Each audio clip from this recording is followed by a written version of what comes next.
오늘 2021년 11월 20일 감사절 하나님 말씀 골로새서 2장 6절 7절입니다. 신약성경 326페이지 골로새서 2장 6절 7절 그러므로 너희가 그리스도 예수를 주로 받았으니 그 안에서 행하되 그 안에 뿌리를 박으며 세움을 받아 교훈을 받은 대로 믿음에 굳게 서서 감사함을 넘치게 하라. 아멘.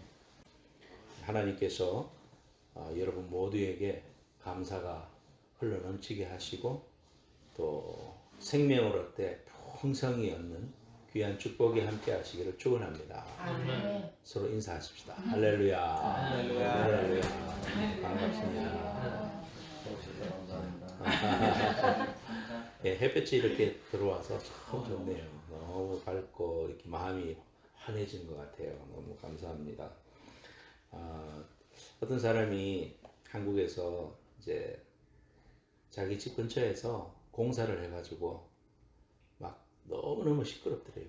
이거 보니까 아파트를 짓고 있는데 지나가면서 욕했답니다. 세상에 어떻게 이렇게 시끄러운 데서 살 수가 있나. 그래서 이제 그랬는데 어느 날 보니까 너무 딜이 좋아가지고 이번에 장만해야 되겠다 하고는 가서 이제 사인을 했답니다. 그래서 이제 아파트를 사기로 청약을 딱 했어요. 그러고 나서는 그 소음이 들렸을까요? 안 들렸을까요? 내 집이니까 안 들리는 거예요. 네. 우리가 감사절을 맞이해서 특별히 11월 한 달간 우리가 감사를 훈련하자 이제 제가 초창기에 그렇게 말했는데 정말 우리가 그리스도 안에 있으면 그럴 수 있습니다. 그리스도 밖에 있으면 세상 사람들하고 똑같이 컴플레인하고 그럴 수 있지만 그리스도 안에 있을 때 항상 성경에 보면은 그리스도 안에 거하라. 내가 그리스도 안에서 너희에게 말하느니 또는 주 안에 거하라. 뭐 계속해서 그런 말씀들이 있어요. 예수 믿고 나면 주 안에 거해야 됩니다. 주 안에 우리가 어떻게 하면 잘 거하고 특별히 감사가 넘치게 할 수 있는 그런 삶으로 주님 앞에 설 수 있을까? 우리가 이제 이 땅에서 모든 것이 완료되고 또 연단받고 훈련받고 성숙되어져 가지고 주님 앞에 섰을 때 아마 감사가 최고조가 될 겁니다. 나 같은 죄인이 용서함 받아 하나님 앞에 서서 이렇게 거룩하신 하나님을 뵐 수 있는 것이 얼마나 감사하고 축복된 일인가. 우리가 하늘나라 가서 할 수 있는 일이 그거 아니겠습니까? 찬송하고 감사하는 일인데 오늘 이 시간 우리의 감사가 넘쳐나고 또 말씀을 통해 하나님 주시는 귀한 은혜가 함께 할 수 있기를 바랍니다. 1620년에 영국 국교도의 핍박을 피해가지고 102명의 청교도들이 퓨리탄이라고 하죠. 퓨리탄들이 종교의 자유를 찾아서 무작정 메이플라워라는 배를 타고 출발을 했습니다.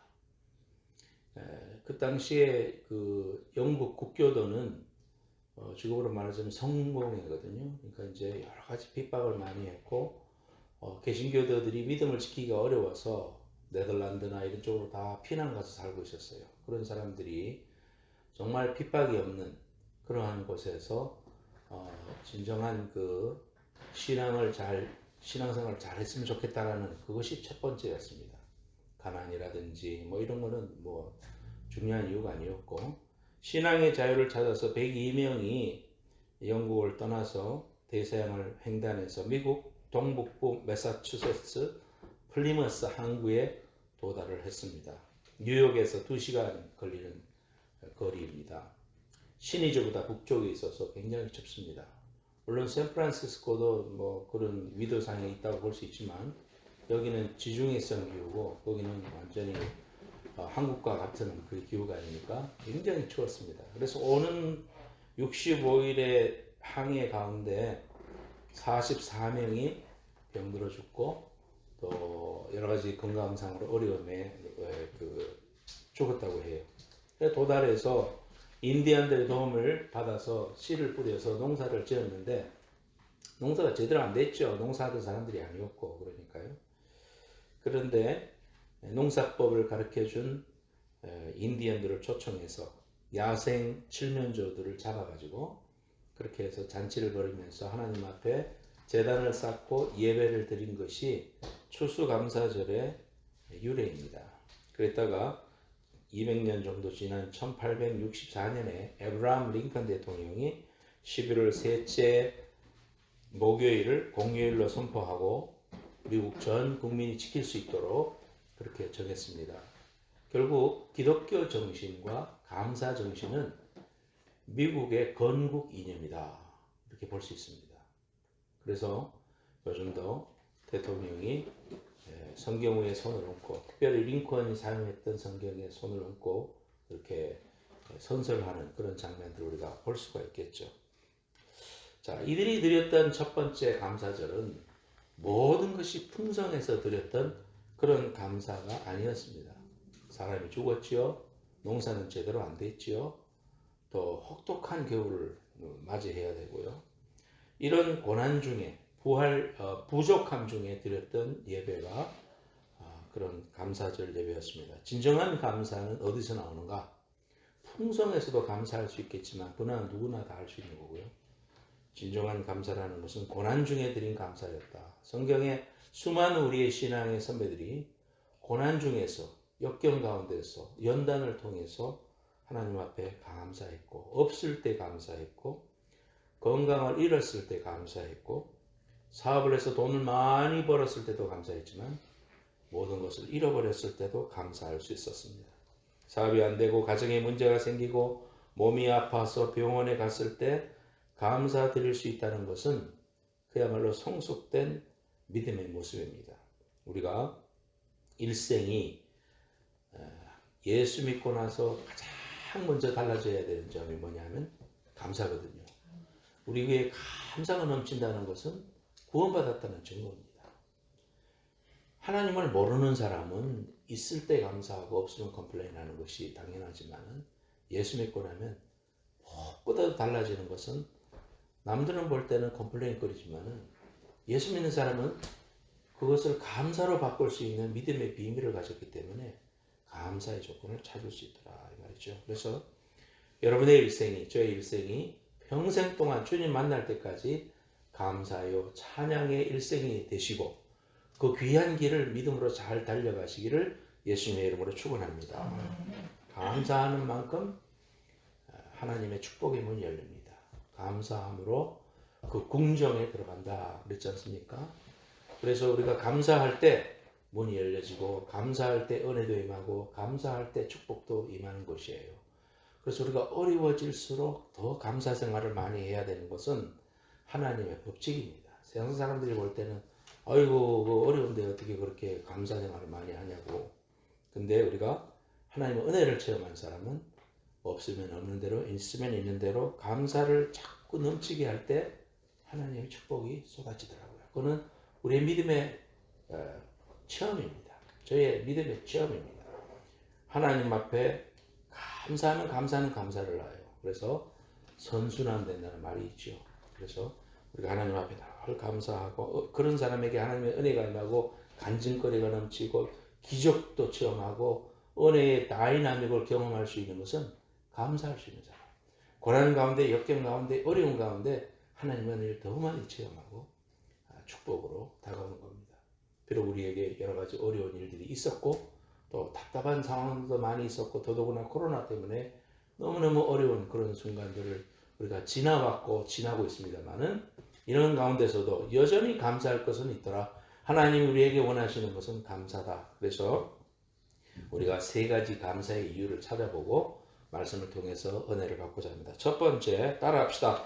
예수 그리스도를 주심을 감사.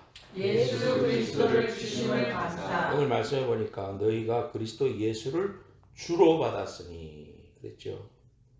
예수님에 대한 이제 성경 요한복음 여러분과 같이 읽잖아요. 요한복음을 이렇게 또 읽으면서 예수님이 이 땅에 오셔서 얼마나 우리를 사랑하셨고 십자가를 향하여 한 걸음 한 걸음 나아가시고 우리를 끝까지 사랑하셨던 주님의 그 사랑의 모습을 보게 됩니다. 성경을 읽으면 읽을수록 이전에 발견하지 못했던 하나님의 귀한 은혜가 순간순간 깨달아져요. 그래서 성경을 읽는 자에게 하나님 주시는 축복이에요.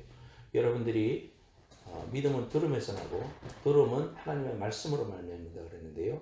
여러분 계속 keep going. 지금 너무 잘하고 계신데 keep going 하셔서 여러분 말씀을 통해서 감사가 그냥 60배, 100배로 여러분 삶 속에 임하는 귀한 축복이 함께 하길 바랍니다. 평생 갚아도 갚을 수 없는 게 그리스도를 주신 하나님의 사랑입니다.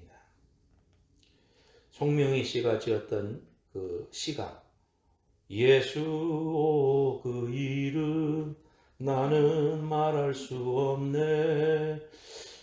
그 뇌성마비로 온몸이 제 마음대로 뒤틀리는 그런 상황에서도 하나님 앞에 예수라는 그 이름을 찬송하고 공평하신 하나님이라고 고백했던 송명의 시인의 그 영성을 우리가 생각할 수 있습니다. 정말 예수 그리스도를 우리가 알았다는 거. 저는 어머니 아버지가 목사님의 가정에서 자라났지만 그러니까 당연히 믿었겠지가 아니죠. 누구에게나 그런 상황 속에서도 얼마든지 세상길로 나갈 수 있는 그런 찬스가 많이 있지만 그러나 하나님을 아는 것뿐만 아니라 또 주의 종의 길을 갈 수 있었다는 것 자체가 하나님의 은혜다. 그런 걸 생각할 때 너무너무 감사합니다. 지난번에 한국에 아내와 같이 갔을 때 어머님의 산소에 갔습니다. 아들로서 당연히 가야죠. 가서 아내하고 둘이 서서 찬송 부르고 잠깐 이렇게 예배를 드리는데 어머니의 그 모습이 생각이 나서 눈물이 쭉 나더라고요. 너무너무 그 어머님이 불렀던 찬송, 또 보여주셨던 사랑, 그리고 보여주셨던 믿음의 모습들이 쭉 주마등처럼 흐릅니다. 아내도 모르는 이야기들이 너무 많이 있죠, 저한테. 정말 믿음으로 사시고 말씀으로 사시고 몸이 불편해지신 다음에도 늘 성경을 읽으시더라고요. 성경을 늘 읽으시고 전화 오면 격려해 주시고 그렇게 하면서 믿음을 심어주셨다. 예수 그리스도가 주라고 시인하고 그 예수님을 위하여 삶을 들을 수 있고 살아갈 수 있게 해주신 그것만 생각해도 너무너무 감사해서 눈물을 흘리면서 찬송을 부르고 기도했습니다. 여보, 우리 어머님의 시신은 여기에 있지 않고 이미 주님과 함께 있으니 그저 상징적인 의미로 우리가 이곳에 왔을 뿐이지만 어머니의 믿음을 생각하고 감사하고 예배합시다 하면서 아내하고 함께 그렇게 좋은 시간을 보냈습니다. 믿음을 나에게 전수해 줬다는 것보다 더 큰 축복은 없거든요. 여러분, 길거리를 지나가다 보니까 길 전봇대에다가 예수는 곧 길이요 진리요 생명이라고 이렇게 써붙여 놨더라고요. 아마 시에서 퍼밋을 얻어서 붙인 것 같아요. 그것을 이제 페이를 하고 붙였을 거 아닙니까? 예수가 곧 앤서다. 예수님이 곧 길이요 진리요 생명이다. 이렇게 말씀하시는 거예요. 정말 그것을 믿지요. 세상의 것들은 다 지나갑니다. 권력도 지나가고 돈도 지나가고 사람도 믿을 수 없고 다 지나갑니다. 이 세상에 있는 것들은 다 지나갑니다. 불국사에 가면은 석가탑과 다보탑이 앞에 대웅전 앞에 있어요. 석가탑이 있고요, 다보탑이 있습니다. 근데 거기에 갔을 때 신라 시대 이후에 세워지고 나서 이것은 그대로 있죠. 근데 그 왔던 사람들은 중이든 뭐 관광객이든 참배하러 왔던 사람이든 다 바뀌었습니다. 이 땅에 수많은 사람이 왔지만 다 사라졌습니다. 우리 또한 마찬가지일 겁니다. 근데 우리는 다르죠. 뭐냐 하면 영생을 알고 영원한 생명을 주신 하나님을 우리가 알기 때문에 영생이라는 걸 알고 영원이라는 것을 우리가 알고 믿고 있습니다. 십자가에서 온 인류의 죄를 위해서 질병을 짊어지시고 저주를 짊어지시고 가난을 짊어지시고 주님이 친히 돌아가셨죠. 왜? 우리의 죄 때문에 우리의 뼛속 깊이 있는 죄를 해결해 주시기 위해서 우리를 대신해서 주님이 죽어주셨습니다. 그리고 우리에게 구원의 문을 활짝 열어놓으셨어요. 이제 누구든지 예수를 믿기만 하면 축복받는 하나님의 자녀가 되고 또 영원한 생명을 얻을 수 있다는 이 놀라운 복음은 우리가 정말 이 세상에서 예수 그리스도 때문에 얻은 놀라운 축복이 아닐 수가 없습니다. 이것이 우리에게 큰 감사인 것이죠. 구원의 은혜가 우리가 이 땅에 어머니 뱃속에 찌어지기 전에 하나님이 너희를 기억했다. 이 어마어마한 사실, 엄청난 사실 아닙니까? 에베소서 1장 4절 5절에 곧 창세전에 그리스도 안에서 우리를 택하사 우리로 사랑 안에서 그 앞에 거룩하고 흠이 없게 하시려고 그 기쁘신 뜻대로 우리를 예정하사 예수 그리스도로 말미암아 자기의 아들들이 되게 하셨으니. 하나님 우리를 선택하신 것은 창세전에 이미 기억하셨다. 세상에 이처럼 영광스럽고 축복된 일이 어디 있습니까? 이제 우리는 예수 그리스도를 알게 되었고 그 예수 그리스도를 내 가슴에 모시게 되었으니 입만 열면 감사, 순경도 감사, 역경도 감사, 가시도 감사, 꽃도 감사. 감사를 보고 감사하고 하나님 앞에 믿음으로 늘 감사의 제사를 드려서 여러분의 삶 속에 예수 그리스도를 통한 놀라운 감사의 은혜가 흘러넘치기를 예수님의 이름으로 축복합니다. 아멘. 두 번째로 따라합시다. 뿌리를 내릴 때 감사할 수 있다. 뿌리를 내릴 때 감사할 수 있다. 그 안에 뿌리를 내려. 그렇습니다. 2장 7절 골로새서 그 안에 뿌리를 박으며 세움을 받아라 그랬어요. 외모 지상주의 시대에 살아가고 있죠. 보이는 것이 전부인 것처럼 그렇게 생각하지만 우리가 나무를 보면 나무의 생명력은 어디 있느냐? 뿌리에 있습니다. 뿌리가 정착이 안 되면 못 살아요. 제가 코스코에서 벌써 3년 전에 한 4년 전에 코스코에서 사가지고 레몬나무를 심었어요. 레몬나무를 심어놨는데 살아붙지를 못해요. 다 죽어가요. 또 패가지고 화분에다 옮겨 심으니까 또 잎이 나고 또 살아붙어요. 그래 또 다시 이제 잘 자란 것 같아서 또 땅에 심으니까 또 죽어가요. 이파리를 다 떨어뜨리고 죽어가요. 결국은 그러다가 이렇게 옮기려고 파버리면요 뿌리가 쫙 파지고 땅 속에 흘러내려가야 되는데 이 나무는 웬일인지 그냥 그대로 화분에 있던 거기에서 멈춰져 있는 거예요. 뿌리가 활착을 못하는 거예요. 이 나무는 이제 안 되는 거죠. 이 나무는 이제 버려야 돼요. 뿌리가 땅속으로 들어가서 깊이 뿌리를 내리고 영양분을 빨아당길 때 수분과 영양분을 빨아당길 때 잎이 자라나고 가지가 자라나고 큰 나무가 될 수가 있습니다. 그래서 나무가 견고히 서기 위해서는 뿌리가 깊이 내려가야 됩니다. 사람의 영혼이 뭐냐? 뿌리와 같습니다. 우리의 영혼이 예수 그리스도라는 생명력의 뿌리를 잘 박으면 건강한 나무가 됩니다. 그런데 교회를 오래 다녀도 예수 그리스도를 제대로 못 만나고 그저 환경의 영향을 받고 사람들의 영향을 받고 교회를 다니기만 하지 예수를 개인적으로 못 만나고 예수 그리스도한테 뿌리를 딱 내리지 못한 사람은 자라나지 못해요. 조금만 시험을 들어도 세상을 나가고 이 교회 갔다 저 교회 갔다가 또 뭐 사람들하고 시험 들어서 뭐 그런 사람 너무 많이 봅니다. 우리 교회도 나왔다가 안 나오는 사람들 이런 사람들 마켓에서 한 번씩 만나면 여전히 교회를 안 다니는 사람들이 많이 있어요. 그래서 그리고 말하는 게 너무 이렇게 하나님을 몰라요. 예수를 몰라요. 마음이 너무 안타까운 그런 경우들을 많이 봅니다. 사람의 영혼은 뿌리와 같아서 영혼은 보이지 않지만 굉장히 중요합니다. 크리스마스 트리를 이제 사가지고 와서 이렇게 심으면요. 진짜 생나무지만 밑을 잘라놨기 때문에 흙에다가 물 주고 이렇게 잠시 동안은 살아있고 여기 와서도 크리스마스 시즌을 지날 때까지는 전나무의 향기가 나고 진짜 나무 같아요. 하지만 크리스마스가 끝나면 어김없이 그거는 밖에 내어놓게 됩니다. 그러면은 나무를 가져가죠. 그래서 쓰레기로 없어집니다. 와르르 갈아갖고 없어져요. 왜? 뿌리가 없기 때문에 그렇습니다. 하나님과 단절된 인간은 살아있지만 죽은 겁니다.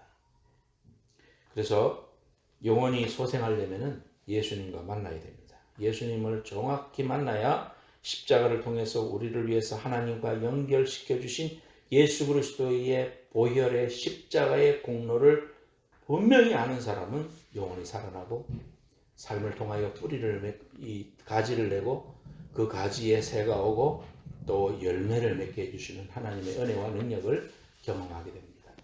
그 귀한 은혜 바로 우리가 그 안에 뿌리를 내립니다. 모든 것을 우리의 삶 속에서 예수와 연결해서 생각하는 것이 뿌리를 박은 사람이 하는 사람의 자세예요.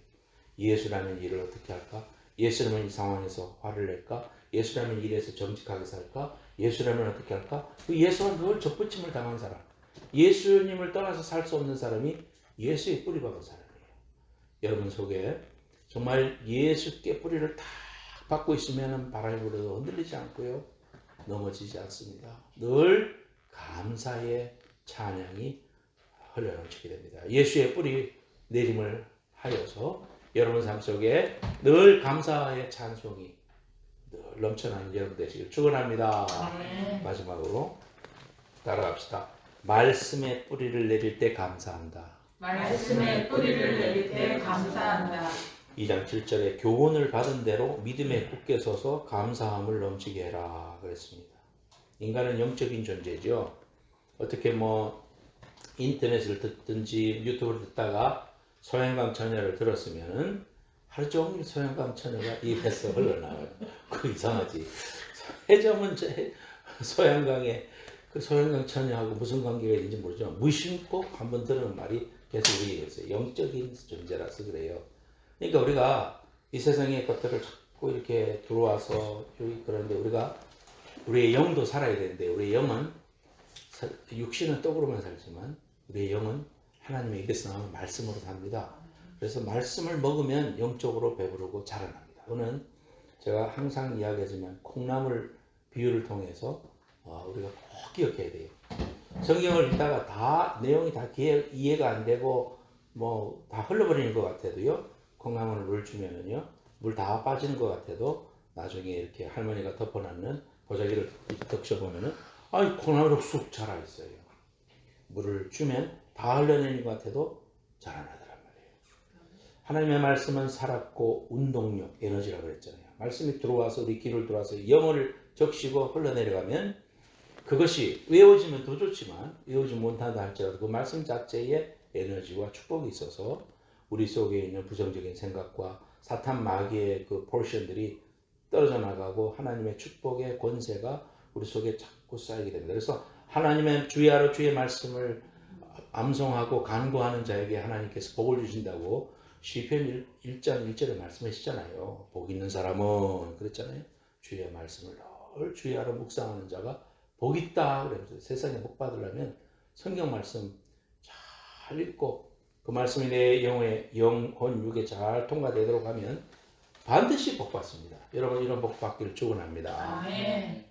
육신도 마찬가지예요. 하나님의 말씀 자꾸 받고 아멘 하고 말씀 받을 때 입이 더 풀리고 귀가 열리고 찬양하고 손을 들어 찬양하고 하나님 앞에 믿음으로 자꾸 믿음의 역사를 해봐요. 하나님 힘 주셔서 문이 열리고 대문이 열리고 묶인 것이 풀려지고 하나님의 은혜가 충만히 임하는 귀한 은혜가 있을 줄로 믿습니다. 아멘. 사람이 떡으로만 살 것이 아니요 하나님의 입에서 나오는 모든 말씀으로 살 것이니라. 주님이 직접 말씀하셨잖아요. 우리는 날마다 말씀을 묵상하고 실천하고 정기적으로 먹으면서 우리의 영혼이 날로 자라나도록 살이 찌도록 해야 됩니다. 영혼이 강건해지면은요 마음도 담대해져요. 믿음으로 생각돼요. 그래서 아무리 내일 어려움이 있고 막 삶의 영적인 문제, 경제적인 문제, 육신의 문제가 다가온다 할지라도 마음이 평안합니다. 하나님 주시는 평안이 오고 그거는 그냥 아마 될 대로 되라지 그런 마음에서 오는 평안이 아니에요. 긍정적인 생각으로 오는 평안이 아니에요. 그건 하나님이 주시는 평안이에요. 그거는 세상이 줄 수 없다 그랬습니다. 하나님만이 줄 수 있어요. 그래서 하나님 말씀을 통해서 하나님의 사랑을 늘 공급받아야 됩니다.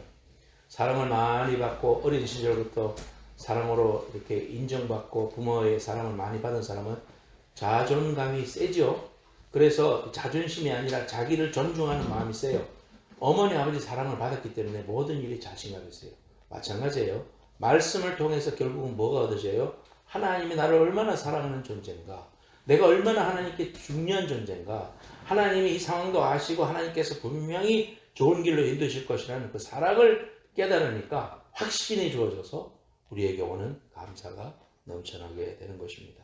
하나님의 사랑에 뿌리를 내리고 그 사랑 때문에 찬송을 들을 때 눈에서 눈물이 흐르고 하나님의 사랑이 너무 너무 감사해서 그 사랑 때문에 내 영혼이 살이 찌고 날마다 은혜가 넘쳐서 장미꽃 가시도 감사하고 장미꽃 자체도 감사하고 어떤 환경에서도 내가 자족하는 법을 배웠다는 사도 바울처럼 그 감사가 흘러넘치는 여러분의 삶이 되시기를 예수님으로 축원합니다. 기도하겠습니다. 하나님